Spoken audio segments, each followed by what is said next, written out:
ബോർഡിൻ്റെ ഉദ്ദേശ ലക്ഷ്യങ്ങളിൽ പ്രധാനമായിട്ടുള്ളത് വഖഫ് സ്വത്തുക്കൾ സംരക്ഷിക്കുക എന്നുള്ളതാണ്.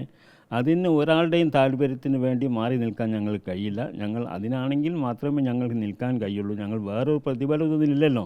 കഴിഞ്ഞ 17-ാം തീയതിയാണ് അതിൻ്റെ അവസാന തീയതി ഉമറിൽ രജിസ്റ്റർ ചെയ്യേണ്ട. അത് 16-ാം തീയതി ഞങ്ങൾ ചെയ്തു. അത്രയും ഞങ്ങൾ കാത്തു നിന്നിട്ടുണ്ട്. 16-ാം തീയതി ഞങ്ങൾ ചെയ്തില്ലെങ്കിൽ ഞങ്ങൾ പ്രതിക്കൂട്ടിലാകും എന്നതുകൊണ്ട് തന്നെയാണ് ചെയ്തത്. സത്യസന്ധമായ മാർഗത്തിൽ കൂടെ പോകണം എന്ന ആ കർശനമായ നിയമം പാലിച്ചുകൊണ്ട് തന്നെയാണ് ഞങ്ങൾ ഇതുവരെ പോയത്. മേലിലും അങ്ങനെ തന്നെയാണ് പോവുക.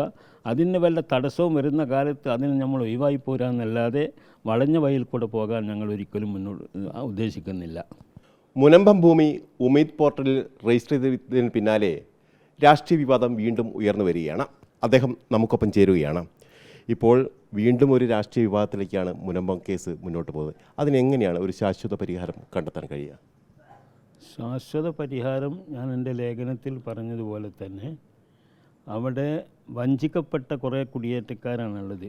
അവരുടെ കൈവശത്തിൽ അത് അവർ വാങ്ങിയതാണെന്ന നിലയ്ക്ക് തന്നെയാണ് അവിടെ താമസിക്കുന്നത്. പക്ഷേ അവർ വഞ്ചിക്കപ്പെട്ടു അബദ്ധത്തിൽ പെട്ടതാണ്. അവരെ രക്ഷിക്കണം.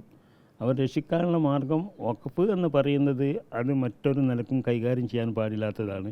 അതൊരു വിട്ടുവീഴ്ചയും ചെയ്യാൻ പാടില്ല. അതിൻ്റെ ഉടമ പടച്ചവനാണ്, അള്ളാഹുവാണ്.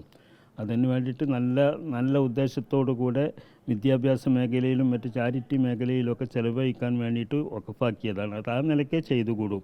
അതുകൊണ്ട് അത് മോശം വരാൻ പാടില്ല. അതിൻ്റെ ആദായങ്ങൾ എടുത്തുകൊണ്ട് അനുഭവിക്കാനാണ് വഖഫിനെ സംബന്ധിച്ചിടത്തോളം നിയമം.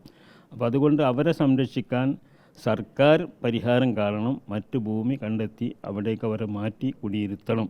അതിന് നഷ്ടപരിഹാരം വാങ്ങാൻ അത് വിറ്റ് കാശാക്കിയവരോട് വാങ്ങാം. അതാണല്ലോ അതിൻ്റെ പരിഹാരം. ആ വിറ്റവരെ രക്ഷിക്കുക, അവരുടെ ആ കള്ളത്തരത്തിന് കൂട്ടി നിൽക്കുക എന്നുള്ളത് ഒരു സർക്കാരിനും ഭൂഷണമല്ലല്ലോ. അതുകൊണ്ട് അതാണ് ചെയ്യേണ്ട പരിഹാരം എന്നാണ് പറയാനുള്ളത്. അതായത് മുനമ്പം ഭൂമി വിട്ടു നൽകിക്കൊണ്ടുള്ള യാതൊരു തരത്തിലുള്ള സമവായ നീക്കത്തിനും തയ്യാറല്ല എന്ന് വെച്ചാൽ അതെൻ്റെ അഭിപ്രായമല്ല. നമ്മുടെ മതനിയമം അതാണ്, ശരീഅത്ത് നിയമം അതാണ്. ശരീഅത്ത് ആക്റ്റും അങ്ങനെ തന്നെയാണ്. നമ്മുടെ നാട്ടിലുള്ള ആക്റ്റും അങ്ങനെ തന്നെയാണ്, വഖഫിൻ്റെ ആക്ട്. ഈ ഉമീദ് പോർട്ടൽ രജിസ്റ്റർ ചെയ്തതുമായി ബന്ധപ്പെട്ട് വിവാദങ്ങളാണല്ലോ ഇപ്പോൾ ഉയർന്നു വരുന്നത്. അത് ഏതെങ്കിലും തരത്തിൽ സർക്കാരിനെ പ്രതിസന്ധിയിലാക്കാൻ ചെയ്തതാണോ? അത്തരത്തിലുള്ള ആരോപണം ഉയർന്നു വരുന്നത് അല്ല. തീർച്ചയായിട്ടും വഖഫ് ബോർഡ് എന്ന് പറഞ്ഞാൽ വഖഫ് സ്വത്തുക്കൾ സംരക്ഷിക്കുക എന്നുള്ളതാണ് അതിൻ്റെ പ്രധാന ലക്ഷ്യം. അതിന് വേണ്ടിയിട്ടാണ് വഖഫ് ബോർഡ് ഇവിടെ സംവിധാനിച്ചത് തന്നെ. അതുകൊണ്ട് ഈ ഭൂമി 1919 വഖഫ് ബോർഡ് രജിസ്റ്റർ ചെയ്തിട്ടുണ്ട്. അതായത് ബഹുമാനപ്പെട്ട പാണക്കാട് റഷീദ് അലി ശിഹാബ് തങ്ങൾ വഖഫ് ബോർഡ് ചെയർമാനായ കാലത്ത് രജിസ്റ്റർ ചെയ്തിട്ടുണ്ട്. അതിൻ്റെ ഒരു തുടർച്ച വഖഫായ സാധനം ഇപ്പോൾ നിയമം വന്നത് ഉമീദിൽ രജിസ്റ്റർ ചെയ്യണമെന്നാണ്.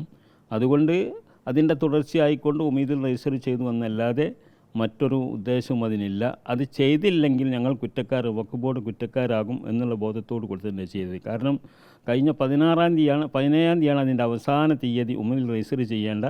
അത് 16-ാം തീയതി ഞങ്ങൾ ചെയ്തു. അത്രയും ഞങ്ങൾ കാത്തു നിന്നിട്ടുണ്ട്. 16-ാം തീയതി ഞങ്ങൾ ചെയ്തില്ലെങ്കിൽ ഞങ്ങൾ പ്രതിക്കൂട്ടിലാകും എന്നതുകൊണ്ട് തന്നെയാണ് ചെയ്തത്. അതായത് വഖഫ് ബോർഡ് ഇപ്പോൾ മുന്നോട്ട് പോകുന്നത് കൃത്യമായ നിയമാനുസൃതമായ വഴിയിലൂടെ തന്നെയാണ്. നിയമാനുസൃത വഴിയിൽ തന്നെയാണ്. പ്രത്യേകിച്ച് ഞങ്ങൾ ഒരുപാട് കേസുകൾ ഇതിന് മുമ്പിലുണ്ട്. 2000 മുതലുള്ള കേസുകളൊക്കെ ഉണ്ട്. അത് കഴിയുന്നതും ഞങ്ങൾ മീഡിയേഷൻ വഴിക്ക്, അദാലത്ത് വഴിക്ക് നമ്മളത് പരിഹരിച്ചു കൊണ്ടിരിക്കുകയാണ്. തിരക്കിട്ട പരിഹാരം തന്നെയാണ് നടക്കുന്നത്. ഒരു മാസത്തിൽ തന്നെ 5-6 യോഗങ്ങൾ ചേർന്ന് സിറ്റിങ്ങുകൾ നടത്തിക്കൊണ്ടാണ്, വിവിധ ജില്ലകളിൽ നടത്തിക്കൊണ്ടാണ് ഞങ്ങൾ മുന്നോട്ട് പോകുന്നത്. ആത്മാർത്ഥമായിട്ട് നമുക്ക് വേറെ ഒരു കളങ്കവും അതില്ല.